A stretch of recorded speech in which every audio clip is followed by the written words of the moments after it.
Can you tell us a time about when you first realised the importance of executive presence in your career? Sure, Julie, and thanks for having me. I think the first time I really saw it was as a civilian after I left the full-time military service.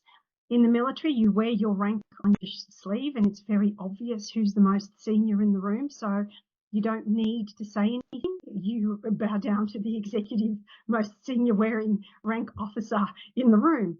But in the civilian world, where you don't wear your rank on the outside, it's much, much harder to differentiate who happens to be the most senior person in the room, who is the decision maker. So that's when I first decided it was the most important thing to figure out who was the executive in the room and how to make yourself present and obvious as an executive.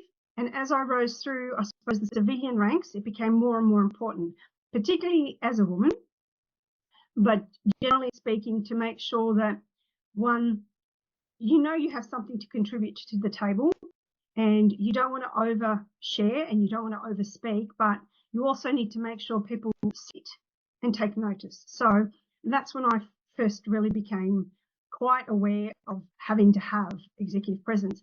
It's like the teacher walking into the classroom. You don't ignore them. So having a teacher's presence is one thing, but having the executive presence when you walk in the room is super important. So people, it's not about deferring to you, but people understand that you're there and you mean business and you're the decision maker.